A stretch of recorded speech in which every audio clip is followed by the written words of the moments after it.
जय सिया राम। मैं हर घर की आवाज़ चैनल के माध्यम से आप सभी के सामने अपने किसान की जो मजबूरी है उसको बयां कर रहा हूं। देखिए, सबसे बड़ी बात ये है, खेती उतनी है वही है और लागत उसमें बहुत अधिक हो गई। इतनी लागत पहले थी नहीं जितनी लागत अब है। और डीजल के दाम उत्तरोत्तर बढ़ते गए। आज से 7-8 साल पहले 50 रुपए प्रति लीटर डीजल था, आज वही 100 के आसपास डीजल हो गया। जबकि अंतर्राष्ट्रीय मार्केट में आज से 7-8 साल पूर्व $140 प्रति बैरल था। तो ये बात कच्चे तेल की हम बता रहे हैं। और आज 2-3 वर्षों से अंतर्राष्ट्रीय मार्केट में कच्चे तेल की कीमत $70 प्रति बैरल हुई, आधी हुई, 68 भी हुई। लेकिन डीजल के दाम आसमान को छूने लगे। अगर सरकार की ईमानदारी होती तो आज डीजल की कीमत कम से कम 25 रुपए से ज्यादा नहीं। डीजल पेट्रोल के दाम इतने बढ़ गए। अब साथ साथ में खाद लीजिए। जो खाद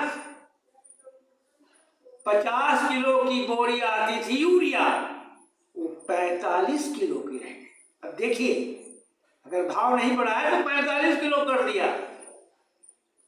कितनी होशियारी है। ये सरकार किसानों को मूर्ख समझ रही है। ये समझती है जो कुछ हम जानते हैं किसान नहीं जानता है, वो अनपढ़ है। लेकिन ये भूल रहे हैं किसान भी ग्रेजुएट,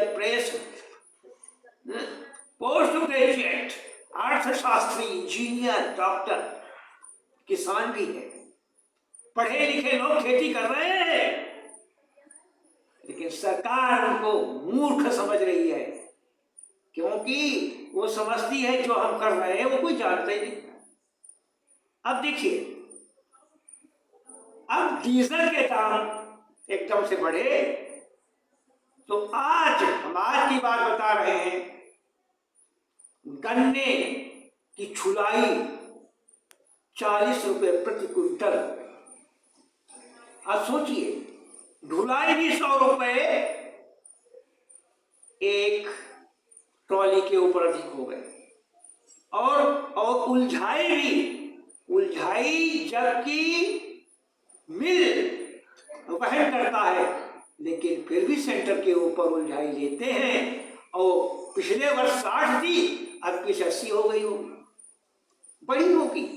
या सोच लीजिएगा, जबकि उलझाई काश्तकार को नहीं देना है, लेकिन फिर भी देना पड़ता है। और सेंटर के ऊपर जब पाली जाती है गन्ने की, तो कम से कम 1 कुंटल वो लेते हैं। ये ओपन है मामला, समझ लीजिएगा।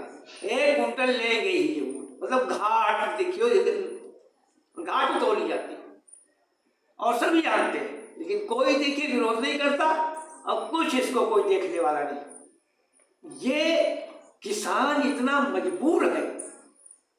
अब देखिए, 1 महीने पूर्व लखीमपुर खीरी में शारदा के साइड में जो बाढ़ आई है, बंधा के अंदर जो गांव थे वो जलमग्न हो गए।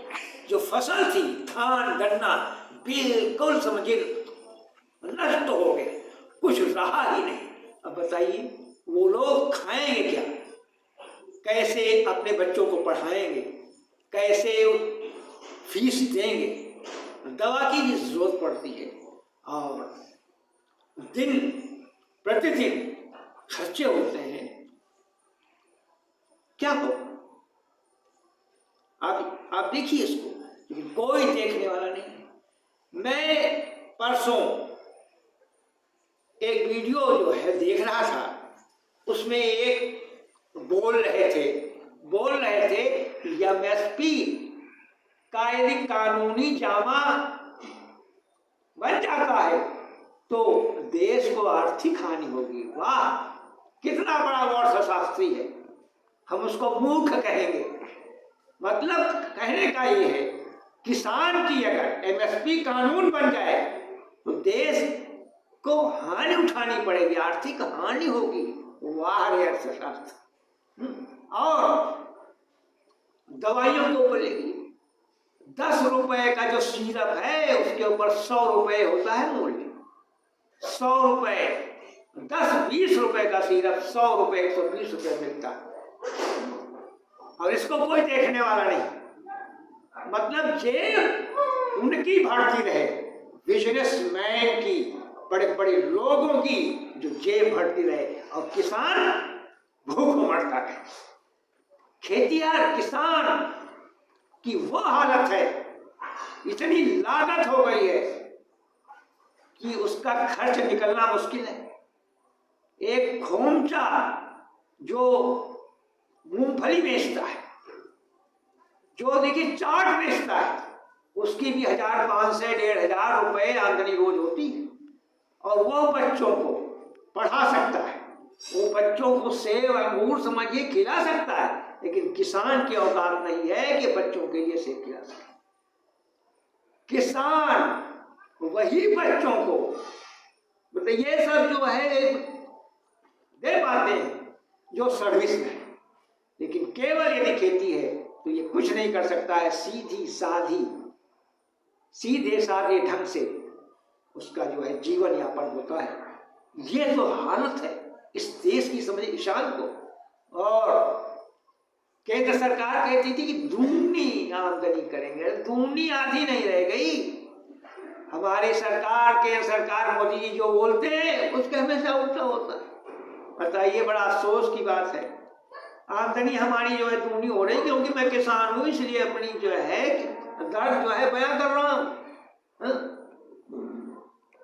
गन्ने की बुआई जब आप करेंगे, सबसे पहले देखिए जुताई हुई, ट्रैक्टर के जुताई भी अधिक हो गई, डीजल के दाम जब बढ़े तो ये सब अधिक हो गया।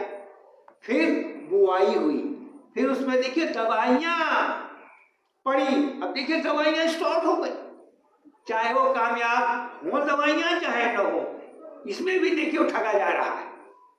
और फिर क्या होगा, फिर अब जमा, फिर दवाइयों का छिड़काव, खाद का छिड़काव, उसको समझिए ये सब कम से कम 3-4-5 बार उसको गोड़ेंगे, दवा छिड़केंगे, खाद डालेंगे, NPK डालेंगे, मतलब इतना खर्च होगा, इतना खर्च अभी तक होता नहीं था। पहले दवाइयां बिल्कुल नहीं पड़ती थी, अब दवा के बिना गन्ना नहीं हो सकता, सूख जाएगा। तो ये हालत है देखिए किसान की।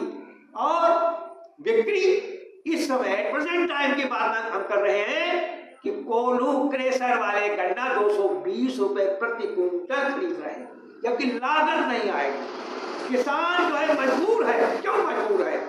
उसको पैसे की जरूरत है, उसको गेहूं बोना है, उसको फीस देना है, लाही बोनी है, खेत खाली होना जरूरी है। इसलिए 220 रुपए में, 200 रुपए में, 180 रुपए में गन्ना बेच रहा है, जिसकी देखिए लागत नहीं आएगी। मजबूर है वो बेचने पर। हमारा कहने का अर्थ है कि एमएसपी जो है गन्ने के ऊपर भी होनी चाहिए, इसकी भी मांग होनी चाहिए। इसकी मांग हो नहीं रही, इसकी मांग भी आवश्यक है, क्योंकि वही गन्ना, क्योंकि लखीमपुर खीरी की मैं बात कर रहा हूं, जहां का मैं जो है रहने वाला हूं, यहाँ गन्ना ही मुख्य उपज है।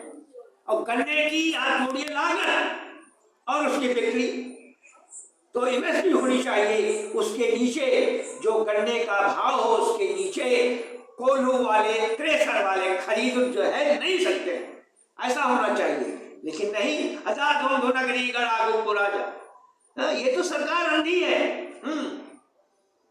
इसके ऊपर मैंने एक लिखा है, अंधी गति सरकार की रहा अंधेरा छाए, भूखे मारो तो सबे दादा भैया माए, दादा भैया माए तरस रहे हैं नाच का, कुर्सी वाले तंग किए मर रहे लाज का। उनको तो इलेक्शन देख रहा है, इलेक्शन होने वाला है यूपी में, 4 महीने गए रहे। वो बोलते क्या है, अरे किसानों के लिए मैंने बहुत कुछ कर दिया, बहुत कुछ दे दिया। अरे जितना दिया नहीं उससे ज्यादा के ले लिया, उनका खून जो है चूस लिया तुमने। अब क्या है, इलेक्शन आने वाला है तो 2 चीजें उनके पास रह गई, हिंदू मुस्लिम को बांटना, आपस में बांट देना, और मंदिर वाला मुद्दा तो देखिए चलेगा नहीं। अब एक ही कार्ड खेल रहे हिंदू मुस्लिम, और कहते माफियाओं का मैं माफियाओं के ऊपर बुलडोजर दिया चढ़ा। ओ कितनी माफियागिरी हो रही है उत्तर प्रदेश में, कितने अपराध हो रहे हैं, कितने बलात्कार हुए हैं, और कहते लाइन ऑन ऑर्डर। कहीं कहीं मैंने देखा, हम अजीत अंजुम जी पूछ रहे थे, आगरा की बात है, एक लेडी बता रही थी, सर्विस में थी, वो डॉक्टर थी शायद, कुछ ऐसे था, तो बता रही थी हम 12 बजे रात को भी ऐसे जा सकते हैं, बिल्कुल कोई जो है कोई हमको जो भय नहीं, परेशानी नहीं। बताइए, और कितने बलात्कार हो गए। हाथरस का देखिए कांड, हाथरस का कांड देखिए, चिन्मयानंद वाला देखिए, और उन्नाव वाला देखिए। मतलब सब कुछ हो रहा है, कितने बलात्कार रोज हो रहे हैं, लेकिन नहीं, सब कुछ ठीक है, सब व्यवस्था बढ़िया है। इसलिए मैं प्रार्थना करता हूं आप सभी से कि आप लोग सब सोचें, अपनी बुद्धि से सोचें। हम कहते हैं वो कोई जरूरी नहीं है कि हम सच कहते हैं। विवेकानंद ने कहा था, जो बात शास्त्रों में लिखी हो, जो बात हमारे पूर्वज कह रहे हो, जो कई भाषाओं में सुनते हो, लेकिन उस बात को ईश्वर ने तुमको भी जो प्रेम दिया, बुद्धि दी है, उसको सोचें समझें, फिर उस पर फैसला करें कि हाँ ये बात सच है कि जो है गलत है। ये आवश्यक है। इसलिए भाइयों, आपसे प्रार्थना है कि हमारे इस वीडियो को शेयर करें, लाइक करें, सब्सक्राइब करें। मैं आचार्य विश्वम्भरदयाल वर्मा आपके सामने हम इसी प्रकार से जो बताते रहेंगे। इति श्री, जय हिंद, जय भारत।